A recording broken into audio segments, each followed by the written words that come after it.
Hello साथियों, मैं सारिम अशरफ आज आपके सामने बाल विकास एवं शिक्षा शास्त्र 21 जनवरी 2022 जो मेरा विगत वर्षों के प्रश्नों का सिलसिला चल रहा है, उसी की कड़ी में आज बाल विकास एवं शिक्षा शास्त्र के विगत वर्षों के प्रश्न लेकर हाजिर हुआ हूँ।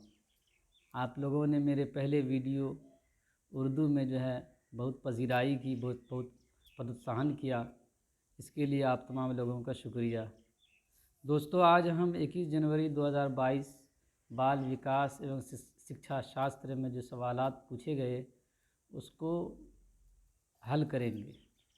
आज हम थोड़ा सा अलग अंदाज में इसको करने की कोशिश करते हैं कि हम प्रश्नों के उत्तर को, ऑप्शंस को पढ़ने के बाद कुछ इंतज़ार करने के बाद फिर हम उसका जवाब बताएंगे, ताकि जो लोग इसको टेस्ट के तौर पे इस्तेमाल करना चाहें तो वो उसको हल कर सकते हैं।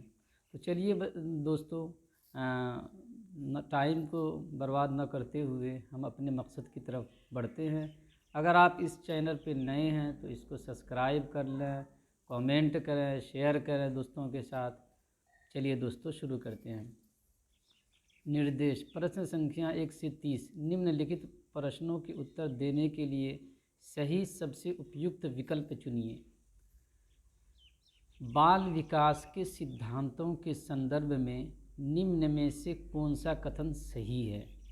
विकास शरीर के केंद्रीय भाग से बाहरी भाग की ओर होता है। विकास आनुवांशिकता और पर्यावरण से प्रभावित नहीं होता है। ऐसे क्षेत्र में विकास का अन्य क्षेत्रों के विकास पर कोई प्रभाव नहीं पड़ता। विकास पूर्णतः संख्यात्मक है और इसे सटीक रूप से मापा जा सकता है। इसका उत्तर क्या होगा?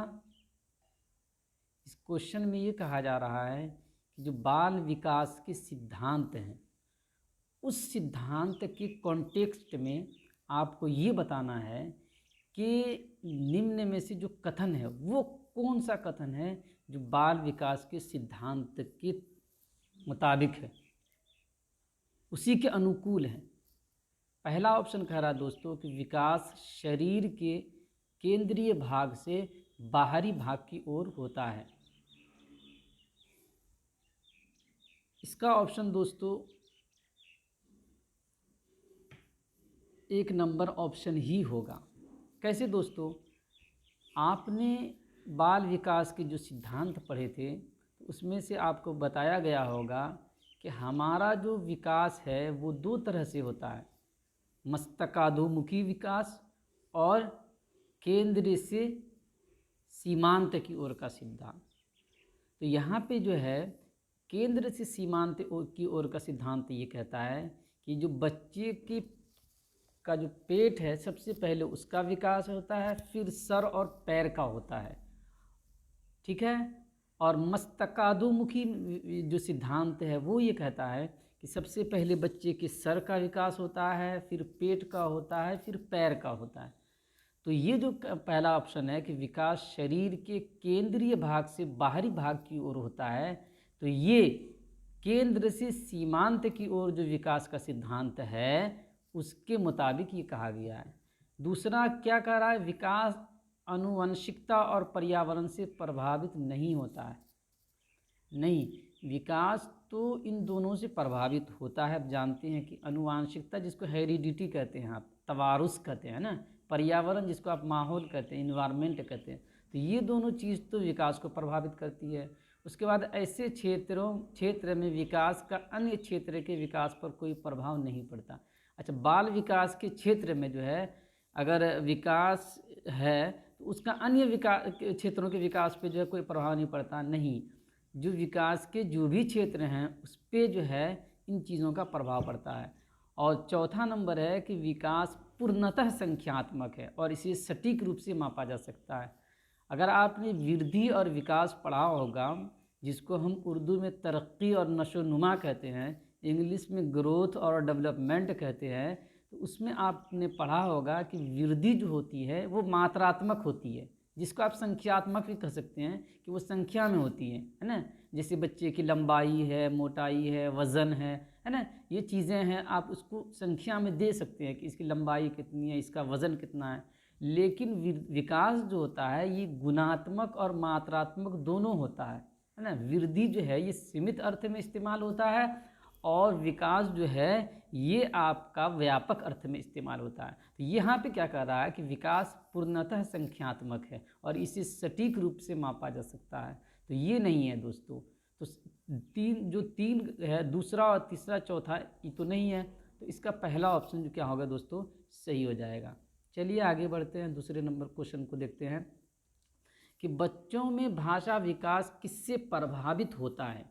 कि बच्चों का जो भाषा विकास है वो किससे प्रभावित होता है, कौन उसको मुतासिर करता है, उसको इफ़ेक्ट करता है ना। तो केवल आनुवंशिकता से, यानी सिर्फ तवारुस से, हेरिडिटी से भाषा विकास प्रभावित होता है। केवल पर्यावरण से, यानी केवल माहौल से, है ना, इन्वायरमेंट से। तीसरा है अनुवंशिकता एवं पर्यावरण दोनों से, यानी इसमें जो है अनुवंशिकता भी प्रभावित करता है बच्चों के भाषा विकास को और पर्यावरण भी करता है। न आनुवंशिकता से न पर्यावरण से। तो दोस्तों इसका जवाब क्या होगा, तो इसका जवाब होगा ऑप्शन नंबर 3 कि जो भाषा विकास है बच्चों का उसको अनुवंशिकता और पर्यावरण दोनों प्रभावित करता है ना। चलिए, जो क्वेश्चन आसान रहेगा उसमें हम ज़्यादा टाइम नहीं लेंगे, है ना, आप लोगों के पास भी टाइम की कमी है। एक प्रगतिशील कक्षा, प्रगतिशील कक्षा है ना, प्रगतिशील कक्षा का मतलब हुआ प्रोग्रेसिव एजुकेशन या प्रोग्रेसिव कक्षा, क्लासरूम, है ना। तो प्रोग्रेसिव कक्षा जो है उसमें उसके बारे में बताया जा रहा है कि केवल मूक श्रवण को प्राथमिकता देता है। मूक श्रवण का मतलब हुआ कि सिर्फ साइलेंट, मूक का मतलब हुआ साइलेंट, श्रवण का मतलब हियरिंग, यानी मूक श्रवण यानी साइलेंट हियरिंग, जिसको उर्दू में आप कह सकते हैं कि खामोश समात, खामोश समात।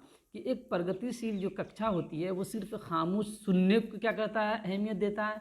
दूसरा है अधिगमकर्ताओं की व्यक्तिगत विभिन्नताओं का सम्मान करता है। कि जो अधिगमकर्ता हैं, लर्नर हैं, जो आमोजगार हैं, उसकी जो व्यक्तिगत विभिन्नताएं हैं, यानी इंडिविजुअल डिफरेंसेस। आप जानते हैं कि जो अधिगमकर्ता होता है, हर अधिगमकर्ता के अंदर कुछ न कुछ डिफरेंसेस होते हैं, है ना।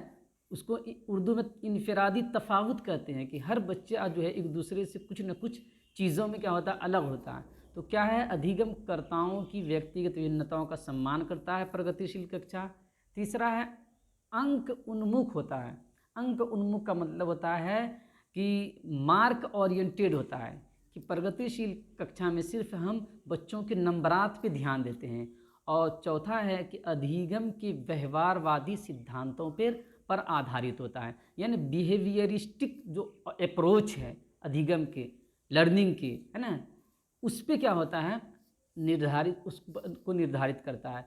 तो इसका जवाब क्या होगा, तो इसका जवाब अगर आप सही से क्वेश्चन को पढ़ेंगे तो इसका जवाब होगा कि अधिगमकर्ताओं की व्यक्तिगत विभिन्नताओं का सम्मान करता है। ये प्रगतिशील कक्षा जो है इसी को हम कहते हैं कि जिसमें क्या होता है कि जो हमारा लर्नर है ना, हमारा आमोजगार है ना, उसकी जो व्यक्तिगत विभिन्नताएं हैं उसको हम साथ में लेके आगे बढ़ते हैं।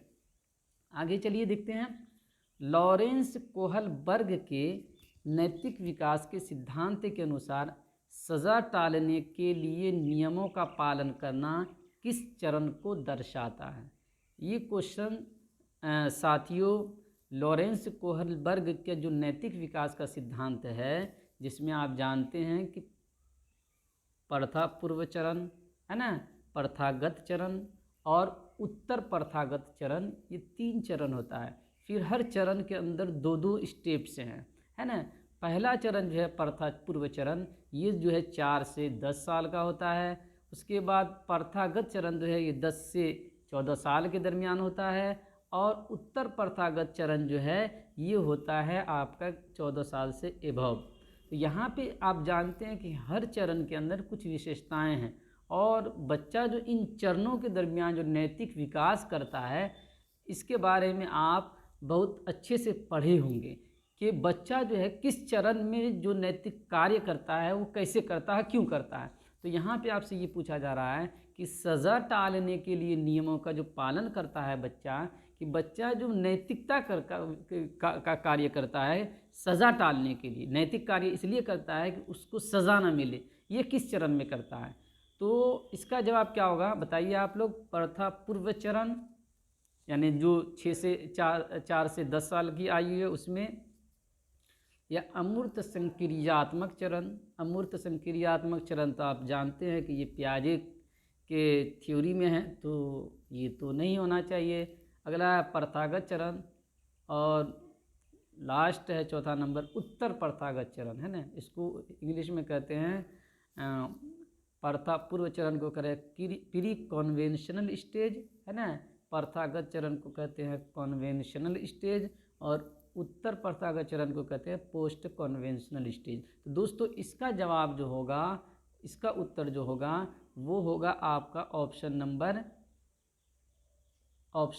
1 होगा। क्या होगा? ऑप्शन नंबर 1 होगा कि प्रथा पूर्व जो चरण होता है उस चरण के अंदर ही जो बच्चा कोई भी नैतिक कार्य करता है वो सिर्फ इसलिए करता है ताकि उसको सज़ा न मिले, इसीलिए वो क्या करता है, नैतिक कार्य को करता है। आगे देखते हैं, अधिगम संकल्पों को सुसाध्य करने के लिए एक अध्यापिका को ऐसे तरीके प्रयोग करने चाहिए।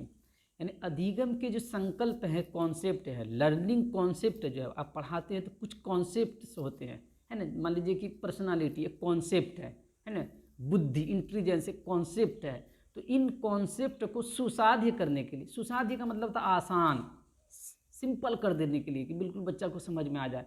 तो एक अधिगम के जो संकल्प हैं, कॉन्सेप्ट हैं, तस्वुरात हैं, उसको आप आसान करने के लिए क्या करते हैं, क्या करिएगा, कौन सा तरीका जो नीचे दिया गया है उसमें से आप उसका इस्तेमाल कीजिएगा। सबसे पहला है जिसमें संकल्पों का प्रगतीकरण जटिलता से सरलता की ओर हो।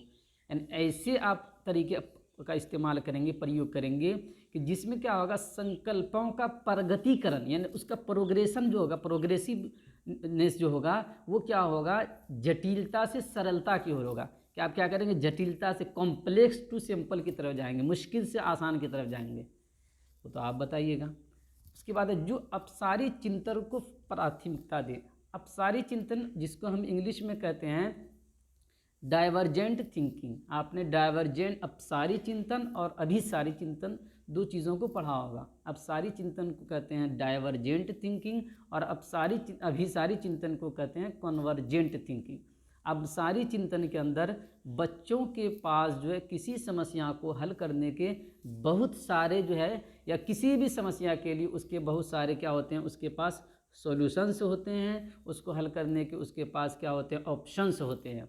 और अब अभिसारी चिंतन में क्या होता है कि बच्चा उन तमाम ऑप्शंस में से जो श्रेष्ठ होता है उसको क्या करता है, उसका चुनाव करता है। इसको आप उदाहरण से ऐसे समझ सकते हैं कि मान लीजिए कि ईश्वर, खुदा, है ना, इसकी रज़ामंदी के लिए, है ना, इसको इसकी इबादत के लिए, है ना, इसको बहुत सारे तरीक़े हैं कि आप नमाज़ पढ़ के भी खुदा की रज़ामंदी हासिल कर सकते हैं, भगवान की रज़ामंदी हासिल करते हैं, है ना, और रोज़ा रख के भी कर सकते हैं, सदक़ात वगैरह से भी कर सकते हैं, बहुत सारे तरीक़े हैं, है ना, किसी की मदद करके भी कर सकते हैं, और तो ये बहुत सारे तरीक़े हैं। तो इसको हम कहेंगे अपसारी चिंतन। अपसारी चिंतन। अच्छा, इन तमाम तरीक़ों में से कोई व्यक्ति करे कि नहीं, खुदा को राज़ी करने का सबसे बेहतरीन तरीक़ा ये है कि आप गरीबों की मदद कीजिए, है ना, गरीबों की क्या कीजिए, मदद कीजिए। तो ये होगा अभिसारी चिंतन, जिसको कन्वर्जेंट थिंकिंग कहते हैं।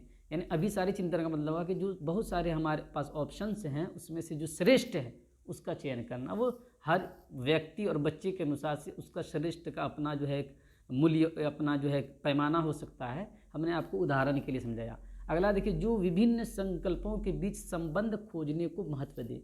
या आप ऐसे तरीके उपयोग का इस्तेमाल करेंगे कि जो मुख्तलिफ जो कॉन्सेप्ट हैं आपके पास, संकल्प हैं, है ना, उसको संकल्प का मतलब कॉन्सेप्ट ही हुआ है ना, उसके बीच संबंध इसको देखेंगे आप। और अगला है जो विद्यार्थियों के बीच प्रतिद्वंद्विता रूपी संस्कृति पैदा करे, यानी जो बच्चों के दरमियान जो प्रतिद्वंद्विता यानी मुकाबला जाति क्या करे, एक माहौल पैदा करे। क्या करेंगे बताइए। चलिए, तो इसका जवाब दोस्तों होगा ऑप्शन नंबर जो 3 है वो इसका जवाब होगा। ऑप्शन नंबर 3 क्या होगा, जो विभिन्न संकल्पों के बीच संबंध खोजने को महत्व दे। देखिए, आप बच्चों को आसान तरीके से उसी वक्त सिखा सकते हैं जब उसको संबंधित करके बच्चों को बताएंगे, तब वो सीखेगा आसानी से। चलिए आगे अगला क्वेश्चन है, लेवाइगोस्की का सिद्धांत मुख्यतः व्याख्या करता है। किस चीज़ की व्याख्या करता है? लेवाइगोस्की का सिद्धांत आप पढ़े हुए हैं, सामाजिक सांस्कृतिक है ना सिद्धांत है ना, सामाजिक सांस्कृतिक विकास का सिद्धांत आप पढ़े होंगे। तो ये किसकी जो है व्याख्या करता है? मुख्यतः किसकी? आनुवांशिकता के विकास पर प्रभाव की, यानी कि जो हेरिडिटी है उसके विकास पर प्रभाव की व्याख्या करता है। संज्ञानात्मक विकास में सांस्कृतिक उपकरणों के योगदान की, या इस बात की व्याख्या करता है कि जो हमारा संज्ञानात्मक विकास है, कॉग्निटिव डेवलपमेंट है, मेंटल डेवलपमेंट है, उसमें जो है जो सांस्कृतिक उपकरण है, सामाजिक उपकरण है ना, उसका क्या योगदान, इसकी बात करता है। उसके बाद है सामाजिकरण की जीव पारिस्थितिकी मॉडल की, सामाजिकरण की जो प्रक्रिया चलती है उसमें जीव पारिस्थितिकी मॉडल जो है, जीव पारिस्थितिकी मॉडल आप जानते हैं कि पारिस्थितिकी का मतलब है कि जो हमारे माहौल में जो चीज़ें हैं वो एक दूसरे से कैसे संबंधित, इसकी करता है। उसके बाद है अभिप्रेरणा पर आरोपण प्रतिरूप के प्रभाव की, है ना, अभिप्रेरणा पर आरोपण प्रतिरूप के प्रभाव की। तो आपने संज्ञानात्मक विकास में पढ़ा होगा कि लेवाइगोस्की कहते हैं कि बच्चों का संज्ञानात्मक विकास जो है वो समाज में अंतःक्रिया के जरिए होता है। तो उस हिसाब से जो है दोस्तों इसका जवाब कौन होगा? इसका जवाब जो होगा, इसका उत्तर जो होगा वो होगा आपका दोस्तों, बताइए आप लोग कौन होगा? तो इसका जवाब जो होगा दोस्तों वो होगा 2 नंबर। कौन सा होगा? 2 नंबर की संज्ञानात्मक विकास में सांस्कृतिक उपकरणों के योगदान की, इसकी बात जो है वाइगोस्की करते हैं, है ना। अगला क्वेश्चन देखिए, क्रिकेट पर वार्तालाप के दौरान एक अध्यापक अधिकांशतः लड़कों से सवाल पूछ रहा है और लड़कियों से नहीं। अध्यापक की ये क्रिया किसका उदाहरण है ना। क्रिकेट पे टॉपिक पे बात कर रहे हैं शिक्षक और बार बार जो उससे संबंधित चीज़ें हैं उसके बारे में सिर्फ लड़कों से बात कर रहे हैं, लड़कियों से कम कर रहे हैं या नहीं कर रहे हैं, तो इसको आप क्या कहेंगे? जेंडर सशक्तता यानी जेंडर को बढ़ावा देना, जेंडर पक्षपात यानी जेंडर जो फीमेल मेल फीमेल है ना, महिला पुरुष है, इसमें पक्षपात करना, जेंडर प्रासंगिकता संबद्धता या दोनों को लेके चल रहे हैं, और अगला है जेंडर धमकी। क्या होगा दोस्तों? तो यहाँ पे सीधा देखने में लग रहा है कि ये जेंडर पक्षपात हो रहा है कि क्या ये शिक्षक ये सोच रहे हैं कि जो लड़के हैं वही क्रिकेट खेलते हैं, इसीलिए जो है लड़कों ही से पूछते हैं कि आज के लड़कियां भी खेलती है, कोई भी खेल कोई खेल सकती है, इसमें कोई बात नहीं है। तो ये जेंडर पक्षपात हो गया, है ना। अगला देखिए, बाल केंद्रित कक्षा में एक अध्यापिका किसको महत्व देती है? बाल केंद्रित शिक्षा आप जानते हैं कि पहले था मेरा शिक्षक केंद्रित शिक्षा, उसके बाद हुआ पाठ्य वस्तु या विषय वस्तु केंद्रित शिक्षा, अब हम जो है बाल केंद्रित शिक्षा में आ गए, उसके बाद प्रगतिशील कक्षा में आ गए हैं। तो यहाँ कह रहा कि बाल केंद्रित कक्षा में जो है एक अध्यापक किसको महत्व देगी? निरंतर वस्तुनिष्ठ रूपी परीक्षाओं के लगातार जो है ऑब्जेक्टिव टाइप से जो है वो परीक्षाएं ले रही है। ज्ञान की सक्रिय संरचना प्रक्रिया को, कि ज्ञान को एक्टिव रूप में, एक्टिव जो है तरीके से कैसे बच्चों को सामने पेश किया जा सकता है, इसके बारे में। किसी भी तरह से पाठ्यक्रम के समापन को, यानी कुछ भी हो जाए हमको वक्त पे समय पे जो है क्या करना है, पाठ्यक्रम को जो सिलेबस है हमारा निसाब है उसको पूरा करना है। दंड आधारित कठोर अनुशासन को के सज़ा पे जो है के आधारित जो है जो कठोर अनुशासन है, नज़्म ज़ब्त है, डिसिप्लिन है, उस पद्धति को, उस तरीक़े को। तो दोस्तों इसका क्या होगा ऑप्शन? बताइए सब लोग क्या होगा? इसका क्या होना चाहिए?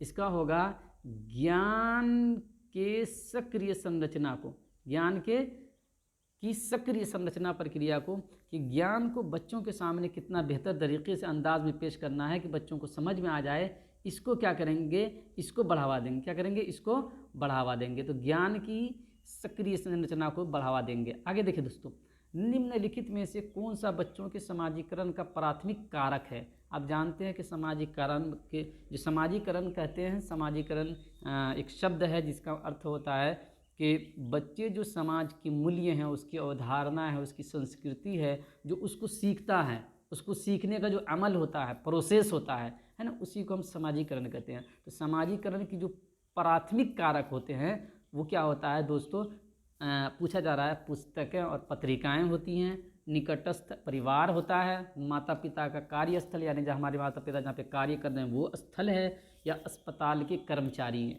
तो आप लोग जानते हैं, बहुत आसान सवाल है कि जो प्राथमिक कारक होता है वो क्या होता है, आपका समाजीकरण का परिवार होता है। परिवार ही आपके समाजीकरण का प्राथमिक कारक होता है। अगला देखिए, बहुत आसान है, जो हम उसमें टाइम नहीं लेंगे, है ना, उसमें टाइम लेने से कोई ख़ास फ़ायदा नहीं होने वाला है।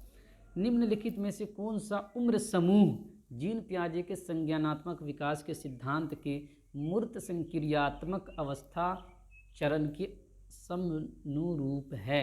आप जानते हैं कि जीन पियाजे ने अपने संज्ञानात्मक विकास में की 4 अवस्थाएं बताई हैं, है ना, और उन चारों की जो उम्र है, किस अवस्था की उम्र कहाँ से कहाँ तक, उसके बारे में बात की है। तो यहाँ से आपसे पूछा जा रहा है कि मूर्त संक्रियात्मक अवस्था की आयु क्या है। तो आप जानते हैं कि पूर्व एक जन्म से लेकर 2 साल, 2 से 7 साल, 7 से 11 साल, 11 से ऊपर। तो आप जानते हैं क्या होगा दोस्तों,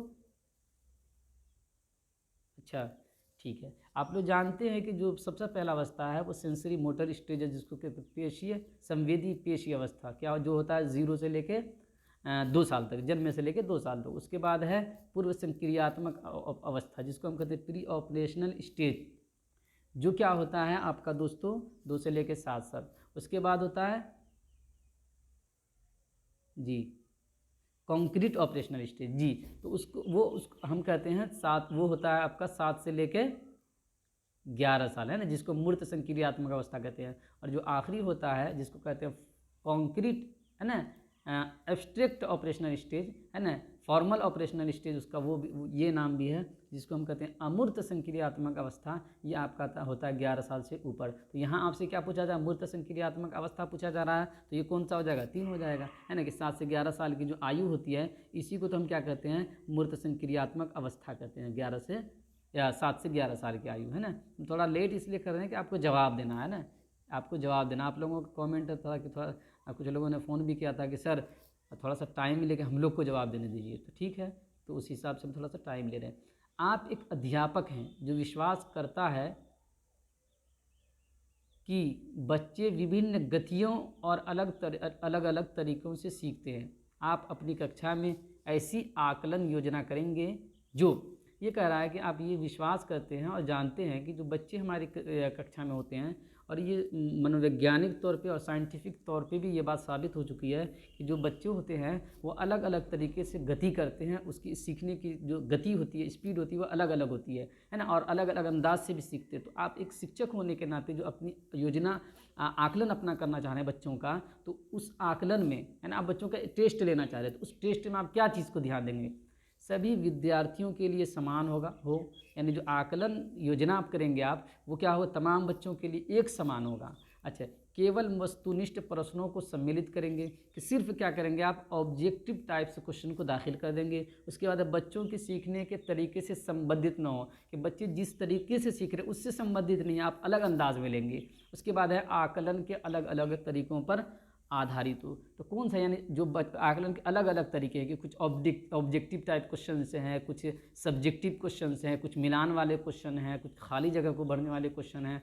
तो क्या करेंगे आप, और चूँकि बच्चे आपके जो बच्चे सीखने वाले बच्चे जो हैं वो अलग अलग टाइप के हैं, तो आप क्या करेंगे बताइए। तो ये होगा आकलन के अलग अलग तरीक़ों पर आधारित हो, कि चूँकि आपके जो बच्चे हैं उसके सीखने की गति अलग अलग है, तो वो जो आपका आकलन का जो योजना होगा वो आकलन के अलग अलग तरीक़ों पे आधारित होगा, ताकि हर जो आपके स्तर के बच्चे हैं उन तमाम के लिए क्या हो, ये प्रभावित हो, फ़ायदेमंद हो, है ना। चलिए आगे देखते हैं।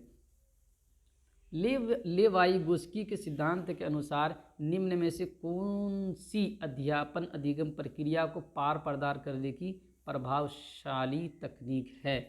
दोस्तों इस लेवाइगोस्की के सिद्धांत को हमने क्लासरूम में बहुत अच्छी तरह से समझाया था कि लेवाइगोस्की ने 3 चीज़ों की बात की है कि जो बच्चों का विकास होता है, उन्होंने बताया कि विकास कैसे होता है, उसकी प्रक्रिया क्या होती है।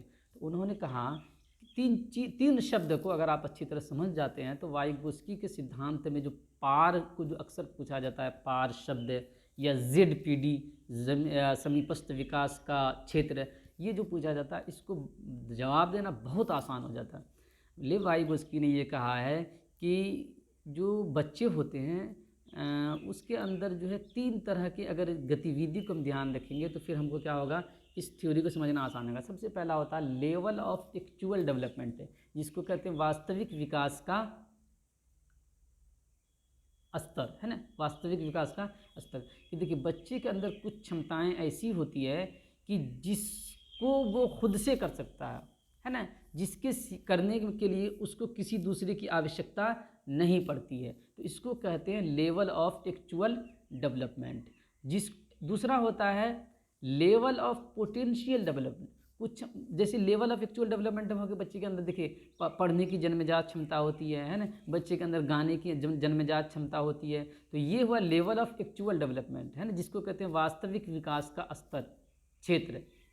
दूसरा होता है दोस्तों संभाव्य विकास का क्षेत्र, जिसको कहते हैं लेवल ऑफ पोटेंशियल डेवलपमेंट, कि बच्चे के अंदर पोटेंशियलिटी होती है ना, उसके अंदर क्षमता होती है, वो उसको सीख सकता है।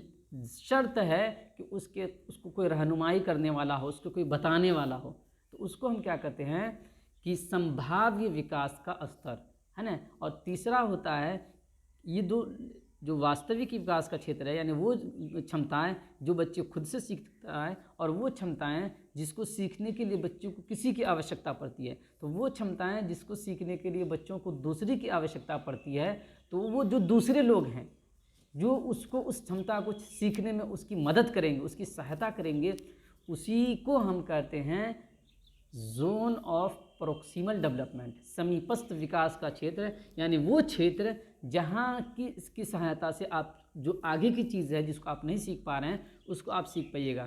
चलिए चूँकि मेरे पास थोड़ा सा मैं नया हूँ तो इसलिए थोड़ा सा हम कोशिश करते हैं उसको इस पे समझाने की।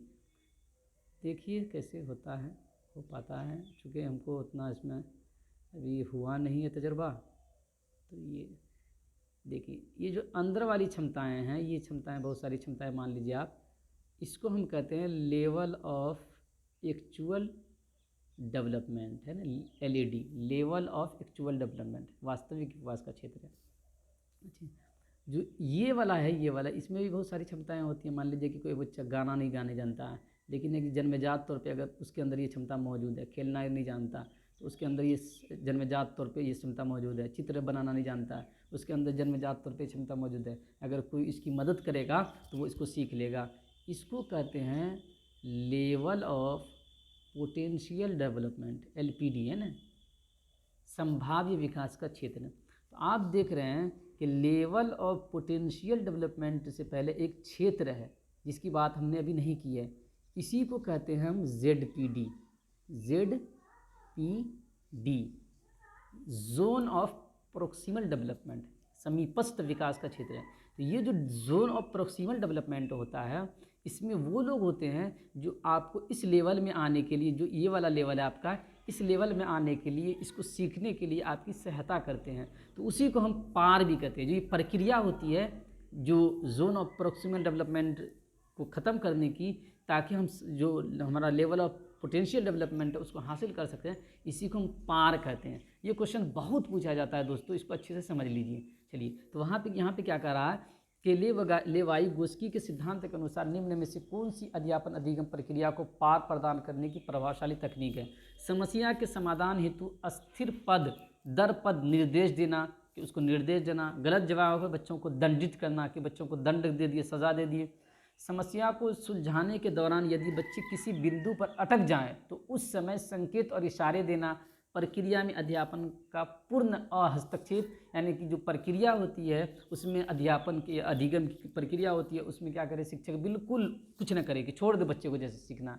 तो दोस्तों अगर आपने पाठ को समझ लिया है तो आप आसानी से बता सकते हैं कि समस्या को सुलझाने के दौरान यदि बच्चे किसी बिंदु पर अटक जाएं, नहीं कर पा रहे हैं, तो उस समय संकेत और इशारे के ज़रिए से क्या करेंगे, आप बच्चों को बताएंगे, है ना।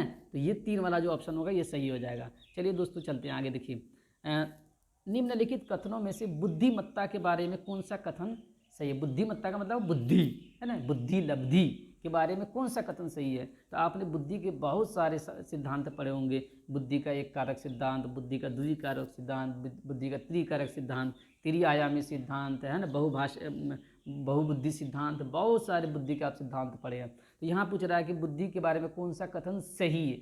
बुद्धिमत्ता को केवल बुद्धि लब्धि परीक्षणों द्वारा ही मापा जा सकता है, यानी केवल जब भी सीटेट केवल कोई सीटेट का प्रश्न में कोई ऑप्शन में कोई केवल शब्द का इस्तेमाल होगा तो वो नहीं होता है। अगले देखिए, बुद्धिमत्ता संबंधी व्यक्तिगत विभिन्नताओं में आनुवांशिकता की कोई भूमिका नहीं होती है। यहाँ पे कह रहा है कि जो व्यक्तिगत विभिन्नताएं हैं उसमें आनुवांशिकता का कोई महत्व नहीं होता है। ये बात अच्छा ठीक है।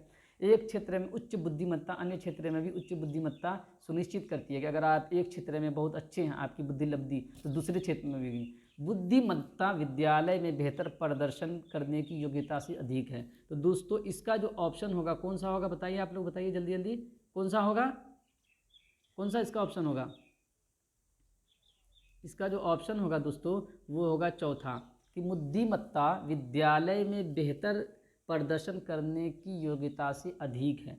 कि जो विद्यालय में आप प्रदर्शन कर रहे हैं सिर्फ उसी को बुद्धिमत्ता नहीं कहेंगे, आपकी जो बुद्धि है वो उससे भी अधिक है। अब विद्यालय में मान आपके पास बुद्धि बहुत है, लेकिन आप विद्यालय में किसी वजह से आप क्या कर रहे हैं, प्रदर्शन नहीं कर पा रहे, तो इसका मतलब क्या है, बुद्धिमान नहीं है, नहीं, तो ये उससे क्या है, अधिक है। आगे देखिए, एक घोड़े को देखकर एक 3 वर्षीय बालिका चकित होकर बोली, वाह इतना बड़ा कुत्ता। जीन पियाजे के संज्ञानात्मक विकास के सिद्धांत के अनुसार बालिका की ये प्रक्रिया निम्न में से किसका उदाहरण है। अगर आपने जीन पियाजे के सिद्धांत को सही से समझा होगा तो यहाँ पे इस क्वेश्चन का जवाब देना आसान है कि एक 3 वर्षीय बालिका जो है वो ये क्या कर रही है, कुत्ता को देख के जो है घोड़े को देख के कह रही है कि कुत्ता। तो आप 2 शब्द जो जीन पियाजे में के सिद्धांत को पढ़ाते हुए आपने पढ़ा होगा, एक है एसिमिलेशन, है ना, जिसको कहते हैं आत्मसातीकरण, है ना, या आत्मसातकरण, समावेशन कहते हैं। दूसरा है एकोमोडेशन, जिसको हम क्या कहते हैं, समायोजन कहते हैं। तो जब कोई बच्चा अपने पूर्व ज्ञान के आधार पर, जो ज्ञान उसको पहले मालूम है, साबका मालूमात की बुनियाद पे वो नई चीज़ों को सीखता है हूबहू। जैसे यहाँ पे बच्चा क्या कर रहा है कि वो कुत्ता को जान रहा था लेकिन उसने कभी घोड़ा को नहीं देखा, और घोड़ा को देखने के बाद अचानक वो क्या कहती है कि ये कुत्ता है, ये बड़ा कुत्ता है ना। तो उसने क्या किया कि पूर्व के ज्ञान के आधार पे उन्होंने नए ज्ञान को से जोड़ दिया। तो इसको क्या कहते हैं दोस्तों, हम कहते हैं आत्मसातकरण।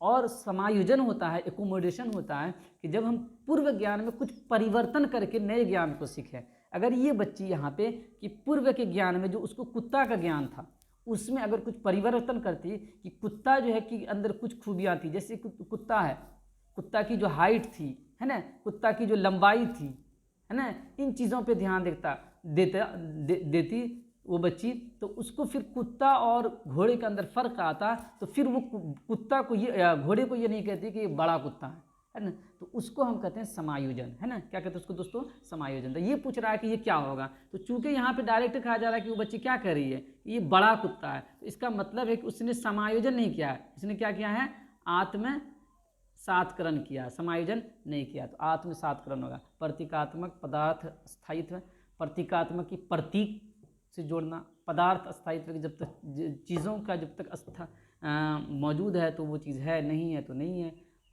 अस्थगित अनुकरण करा, नकल करना। आगे है, भाषा एवं विचार पर लेव वाइगोस्की क्या सुझाते हैं, यानी भाषा और विचार के बारे में वाइगोस्की क्या है ना, क्या कहना, भाषा संज्ञानात्मक विकास को निर्देशित करती है, यानी भाषा जो है वो क्या करती है, संज्ञानात्मक विकास को स्टेक्शन देती है। यानी संज्ञानात्मक विकास जो हमारा वो भाषा के अनुकूल होगा। मेरा भाषा जितना बेहतर अंदाज में होगा, संज्ञानात्मक उतना बेहतर अंदाज में होगा। संज्ञानात्मक भाषा को निर्देशित करती है, या ऐसा होता है कि जो संज्ञानात्मक कॉग्निटिव डेवलपमेंट है वो हमारे भाषा को निर्देशित करती है। अगला है, भाषा और संज्ञानात्मक कोई संबंध नहीं है, एक दूसरे से अलग चीज़ें हैं। संज्ञान भाषा से स्वतंत्र है, यानी वही चीज़ है, दोनों एक की चीज़ है। तो आगे जो दोस्तों आप जानते हैं कि वाइगोस्की कहते हैं कि जो बच्चे का भाषा विकास होता है या बच्चे का संज्ञानात्मक विकास जो है वो समाज से होता है, और समाज से अंतःक्रिया के जरिए होता है। तो जब तक बच्चा अंतःक्रिया का मतलब तालमेल, इंटरेक्शन, जब बच्चा समाज से तालमेल करेगा तब उसका संज्ञानात्मक विकास होगा। जब बच्चा समाज से तालमेल करेगा, उससे बातचीत करेगा, तब क्या होगा, संज्ञानात्मक विकास होगा। तो इसका मतलब है, इसका जवाब क्या होना चाहिए, इसका जवाब ये होना चाहिए कि जब बच्चा समाज से तालमेल करेगा तब उसका विकास होगा। तो इसका मतलब है कि जो भाषा संज्ञानात्मक विकास को क्या करता है, निर्देशित करता है। क्या करता है, भाषा संज्ञानात्मक विकास को क्या करता है, निर्देशित करता है।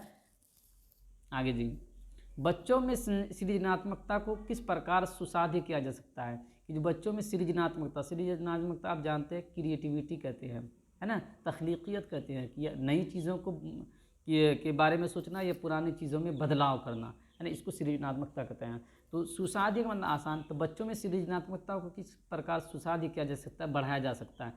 अन्वेषण को प्रोत्साहित करके, यानी बच्चों के अंदर खोज की सलाहियत को बढ़ावा देके, अध्यापक केंद्रित शिक्षा शास्त्र के द्वारा, अध्यापक जो टीचर सेंटर्ड टीचिंग है, मेथड है, उसको अपना कर लगातार अभ्यास और दोहरा करके, लगातार अभ्यास कर रहे हैं, दोहरा रहे हैं, केवल अनुकरण करके, यानी केवल जो है हम क्या कर रहे हैं, नकल करके जो है ये कार्य कर सकते हैं। तो दोस्तों आप जानते हैं कि इसके लिए क्या होगा इसका ऑप्शन, अन्वेषण को प्रोत्साहित करके, यानी बच्चों के अंदर खोज की सलाहियत को डेवलप करके हम क्या कर सकते हैं, उसको बढ़ा सकते हैं।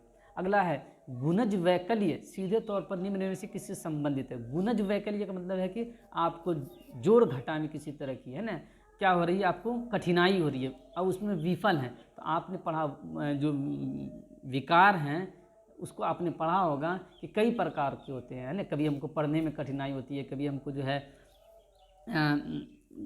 गणित में, हिसाब में कठिनाई होती है ना। तो यहाँ पे ये बताना है आपको कि गुणज वैकल्य क्या है, किससे संबंधित है, गति विषयक अशक्तता से, यानी चलने में जो संबंधित जो कमजोरी है उससे, दूसरों के प्रेरकों इरादों को समझने से में प्रवाहिता, या दूसरों के इरादों को, उनके जो है प्रेरक को आप नहीं समझ पा रहे हैं, इस तरह की सांगीतिक योग्यता से, कि आप जो संगीत में आपकी योग्यता नहीं है, आप नहीं गा पा रहे हैं, गणितीय संकल्पों के अधिगम में कठिनता से, कि जो गणित के संकल्प हैं उसकी अवधारणा है उसको समझने से। तो आप जानते हैं कि जो गुणज वैकल्य है, जिसको हम डिस्कैलकुलिया कहते हैं, ये किससे संबंधित होता है दोस्तों, ये संबंधित होता है आपके किससे संबंधित होता है, ये संबंधित होता है आपके गणितीय संकल्पों के अधिगम की कठिनता से, है ना, इससे होता है। आगे देखते हैं दोस्तों, शिक्षा का अधिकार अधिनियम 2009 के अंतर्गत निजी विद्यालयों में आर्थिक रूप से कमज़ोर वर्ग के विद्यार्थियों के दाखिले हेतु सीटों के आरक्षण का प्रावधान है। इन छात्रों के सफल समावेशन हेतु एक अध्यापक को किस तरह की शिक्षा शास्त्र का प्रयोग करना चाहिए।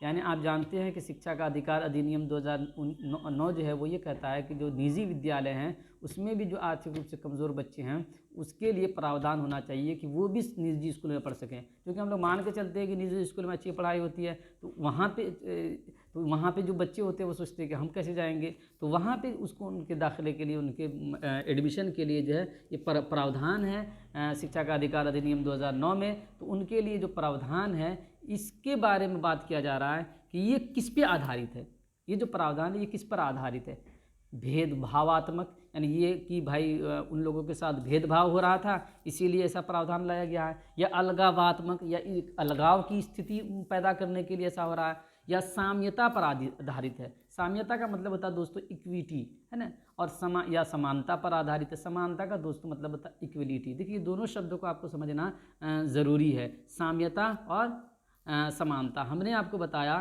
कि साम्यता का अर्थ होता है इक्विटी, इक्विटी, जिसको हम कहते हैं उर्दू में मसावात, और समानता का अर्थ होता है इक्वलिटी, इक्वलिटी, इक्वलिटी, इक्वलिटी, जिसको हम कहते हैं आदल। तो दोनों में फ़र्क ये होता है, साम्यता और समानता में फ़र्क। समानता में ये होता है कि मान लीजिए मेरे पास 100 रुपये हैं और उन 100 रुपये को हमें बच्चों को देना है। 10 बच्चे हमारे पास है जिसको पैसे देने हैं, हमको 100 रुपये में बांटने हैं। तो हम क्या करते हैं, इक्वलिटी, समानता ये कहता है, इक्वलिटी यानी समानता ये कहता है कि आप जो 10 रुपये हैं या 100 रुपये हैं वो 10 बच्चों को जो है 10-10 रुपये दे दीजिए। इसको हम कहते हैं समानता, कि जो बच्चे सब बच्चों को बराबर में दे देना। और इक्विटी ये कहता है कि उन 10 बच्चों में जिसकी आवश्यकता जितनी है, उसके आवश्यकता के, उसके नीड के अनुसार क्या करना है, आपको देना है। तो हम अगर हम देखते हैं कि जिस बच्चे को ज़्यादा आवश्यकता है, मतलब एक बच्चे को 10 रुपये से काम नहीं होगा, उसको अगर हम 20 रुपये दे देते हैं तो वो कॉपी कलम ले सकता है, तो हम क्या करेंगे, उसको 20 रुपये दे दिए। अच्छा, जिसको कम आवश्यकता है उसको कम दे दिए। तो इसको हम कहते हैं इक्विटी, साम्यता। तो ये जो प्रावधान है कि निजी विद्यालयों में क्या करना है कि जो आर्थिक रूप से कमज़ोर बच्चे हैं उनको दाखिला जो दिया गया है ये साम्यता पर आधारित होगा, समानता पे नहीं होगा। समानता पे आधारित होगा तो फिर उसको नहीं मिलता। साम्यता पे आधारित इसलिए आधारित है कि वो बच्चे नहीं जा पा रहे हैं स्कूल, तो उनको जाने के लिए, ताकि वो भी बाकी बच्चों, सामान्य बच्चों के साथ जो है क्या करें, शिक्षा ग्रहण कर सकें। तो इसीलिए क्या होता है, किया गया है। तो इसको हम क्या कहेंगे दोस्तों, हम इसको कहेंगे जी, इसको हम कहते हैं साम्यता पर आधारित का है, ये शिक्षा है, साम्यता पर आधारित है ना। चलिए अगला देखिए, एक समावेशी कक्षा में सूचना को किस तरह से प्रस्तुत करना चाहिए। जो समावेशी कक्षा होती है, इंक्लूसिव एजुकेशन होती है, जिसमें हम विशिष्ट बच्चों और सामान्य बच्चों दोनों को शिक्षा देते हैं, उसमें जो हमको विषय वस्तु को कैसे प्रस्तुत करना चाहिए, शाब्दिक रूप में, है ना, वर्बल तौर पे, दृश्य रूप में सिर्फ दिखा के, मौखिक रूप में सिर्फ बोल के, ज़बानी तौर पे, बहुल रूप में यानी शाब्दिक तौर पे भी, दृश्य रूप में भी, मौखिक रूप में। तो समावेशी में तो आपके हर तरह के बच्चे हैं ना, तो वहाँ पे आप क्या कर सकते हैं, तीनों तरीक़ों को अपना सकते हैं, बहुल रूप में कर सकते हैं। अगला देखिए, शिक्षा की समकालीन नीतियों के अनुसार दिव्यांग बच्चों की शिक्षा के लिए कौन सा मॉडल सुझाया गया है। जो हमारा शिक्षा का अभी समकालीन यानी अभी मौजूदा जो रणनीति है, तरीक़ा है, उसमें क्या कहा गया है कि जो दिव्यांग बच्चों हैं उसके लिए कौन सी शिक्षा का जो मॉडल है, कौन सा वो अपनाया जाएगा। तो व्यावसायिक शिक्षा उनको देना है सिर्फ, है उसको समावेशी शिक्षा देना है, या उसको अलगाववादी शिक्षा देना है, सम्मिलित एकीकृत शिक्षा देना। तो आप जानते हैं कि इसमें ये बात किया गया है कि हमको उसको क्या करना है, समावेशी शिक्षा देना है ना, सबके साथ शिक्षा देना है। अगला देखिए दोस्तों, अधिगम प्रक्रिया के बारे में निम्नलिखित में से कौन सा कथन गलत है। अधिगम प्रक्रिया जो होती है उसके बारे में बहुत सारे कथन आपने जाने होंगे। इसमें ये पूछ रहा है कि कौन सा कथन गलत है। अधिगम एक निरंतर प्रक्रिया है, यानी अधिगम जो है एक निरंतर चलने वाली प्रक्रिया है। ये बात तो बिल्कुल सही है। अधिगम प्रक्रिया में त्रुटियां और गलतियां अप्रासंगिक, यहाँ पूछ रहा गलत है तो आपको सही, अधिगम एक निरंतर प्रक्रिया चलने वाली है तो ये तो आप जानते हैं, सही है ये बात। अधिगम प्रक्रिया में त्रुटियां और गलतियां अप्रासंगिक है। प्रासंगिक का मतलब होता है मुतल्लका, संबंधित, रिलेटिव, और अप्रासंगिक संबंधित नहीं है ना। अधिगम प्रक्रिया में त्रुटियां और गलतियां जो वो उसका हिस्सा नहीं है। अच्छा, अधिगम व्यक्तिगत और एवं पर्यावरण कारकों पर आधारित होता है, कि जो है अधिगम जो है व्यक्तिगत प्रश्न है ना, जो इंडिविजुअल है उस पर, और पर्यावरण के जो कारक हैं उस पर आधारित होता है। अधिगम चक्रीय रूप से होता है ना, अनुरेखीय रूप से नहीं। आप ये जानते हैं कि हमने आपको बताया भी था कि जो हमारा अधिगम होता है, जैसे हम कुछ नहीं सीखा, तो ऐसे मेरा जो ये चक्रीय रूप है कि जब हम जितना सीखते हैं वो चक्रीय रूप में ऐसे होता है ना, ये रेखीय रूप में नहीं होता, ऐसे नहीं होता है। अपने बच्चों के बाल विकास में भी पढ़ा होगा कि बच्चों का विकास जो होता है वो चक्रीय रूप में होता है। कि बच्चा देखिए कि 0 से 3 साल तक बच्चा बढ़ता है, फिर उसके बाद की जो गति होती है, शारीरिक गति तेज़ होती है, फिर क्या हो जाता है उसका धीमी हो जाता है। फिर 3 साल 6 से लेकर जो है 9 साल तक जो है उसकी तेज़ होती है, फिर जो है 9 से जो है 12 जो है वो मंद हो जाती है। तो इसको हम कहते हैं चक्रीय रूप से। तो यहाँ पे ये कह रहा है कि ये क्या होगा दोस्तों कि निम्न अधिगम प्रक्रिया के बारे में निम्नलिखित में कौन सा कथन गलत है। तो गलत कथन ये है कि अधिगम प्रक्रिया में त्रुटियाँ और गलतियाँ अप्रासंगिक हैं, यानी इससे संबंधित नहीं है, यानी सीखने की प्रक्रिया से संबंधित नहीं है, ऐसा नहीं है, बल्कि ये तो सीखने का एक हिस्सा है, आप पढ़े हुए हैं। अगला देखिए, बच्चों को बारंबार ये बोलने से कि वो अधिगम के लिए योग्य नहीं है किस संभावना को बढ़ावा देता है। यानी आप कक्षा में जो बार बार बच्चों को कह रहे हैं कि तुम जो है नहीं पढ़ पाओगे या तुम्हारे लिए ये नहीं हो सकता है, तो ये किसको बढ़ावा देगा? बच्चे अधिगम के प्रति अनुत्प्रेरित निष्प्रेरित हो जाएगा। यानी जो वो अधिगम के प्रति क्या हो जाएगा कि वो ये सोच लेगा कि नहीं, हमसे तो नहीं हो पाएगा। अधिगम की गति में तेज़ी आ जाएगी, या इससे ये होगा कि जब हम बार बार उसको कहेंगे कि तुम योग्य नहीं हो तो वो उसकी गति में तेज़ी आ जाएगी।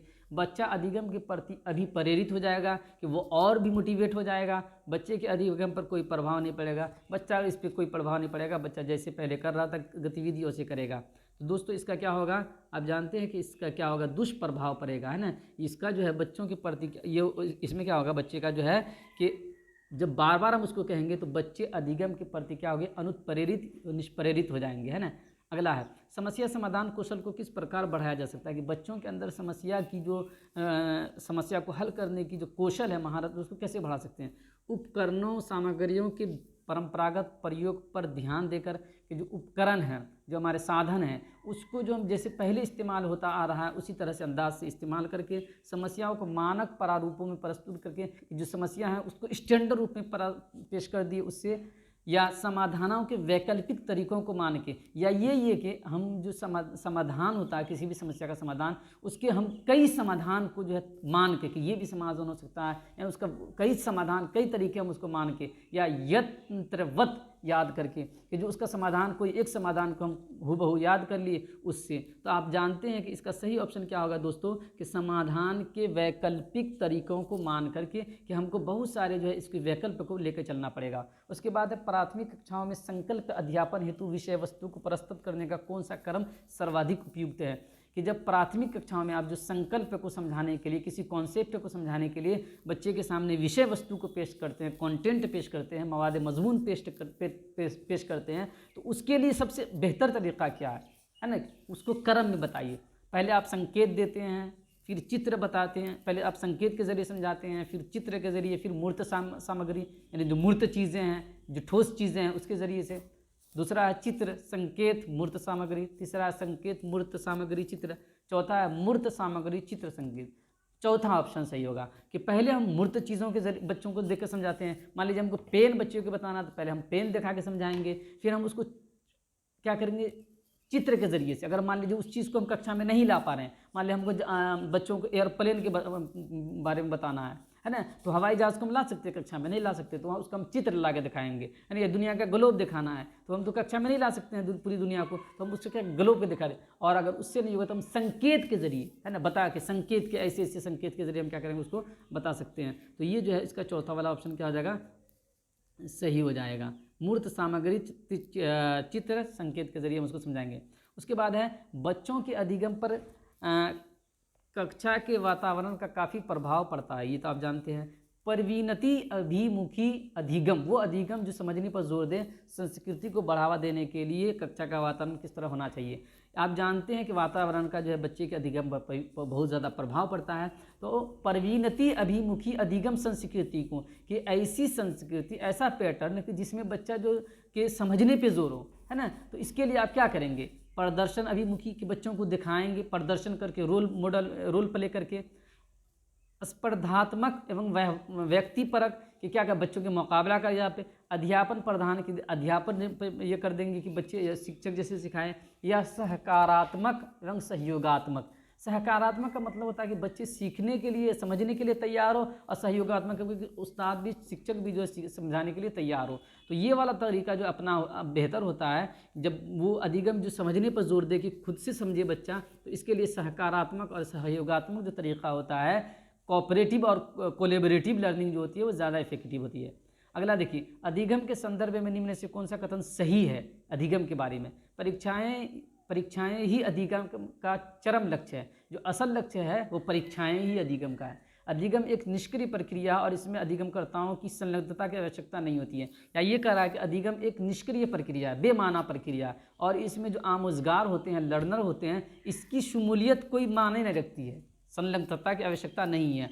तीसरा है कि भावों का अधिगम प्रक्रिया पर कोई प्रभाव नहीं पड़ता। जो हमारा इमोशन है, हमारे जज्बात हैं, इसका जो है हमारी आमोजिश पे, इस पर लर्निंग पे कोई प्रभाव नहीं पड़ता। अगला कर अधिगम एक जटिल प्रक्रिया है जिसमें अधिगमकर्ताओं की सक्रिय संलग्नता की आवश्यकता होती है। बिल्कुल सही बात है कि अधिगम एक मुश्किल और क्या कॉम्प्लेक्स जो है एक्टिविटी है, जिसमें क्या होता है कि जो छात्र होते हैं उनकी संलग्नता यानी उनकी शमूलियत वो क्या होती है, बहुत महत्वपूर्ण होती है। तो ये चौथा वाला ऑप्शन क्या हो जाएगा, सही होगा। आगे चलते हैं।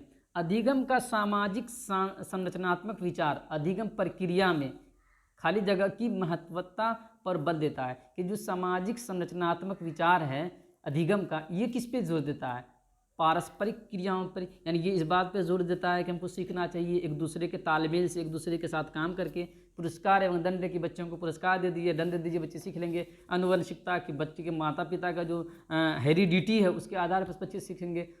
अनन्य अटल शिक्षा शास्त्रीय उपागमों के जो चला आ रहा जो तरीक़ा, उसी तरीक़ा को अपनाते हुए बच्चे सीख लेंगे, उसमें ज़्यादा कुछ करने की ज़रूरत नहीं है। तो इसका जो है दोस्तों क्या होगा, साथियों इसका क्या होगा ऑप्शन, इसका ऑप्शन जो होगा वो पहला नंबर है कि पारस्परिक क्रियाओं के जरिए जो बच्चे होंगे वो क्या करेंगे, ज़्यादा अधिगम करेंगे। अगला देखिए, निम्न में से कौन सा युग्म का मतलब जोड़, घटक और अभिप्रेरणा स्रोत का सही रूप से मिला युग्म है। देखिए एक तरफ दिया गया है यहाँ पे अभिप्रेरणा के स्रोत और दूसरी तरफ दिया गया है अभिप्रेरणा के घटक। आप जानते हैं कि अभिप्रेरणा दो तरह का होता है, बाह्य अभिप्रेरणा और आंतरिक अभिप्रेरणा। तो यहाँ पे जो है उसके जो है अभिप्रेरणा के स्रोत हैं और यहाँ पे अभिप्रेरणा के घटक हैं। आपको ये बताना है कि कौन सा सही है। जैसे सबसे पहला है कि आत्म परितोषण।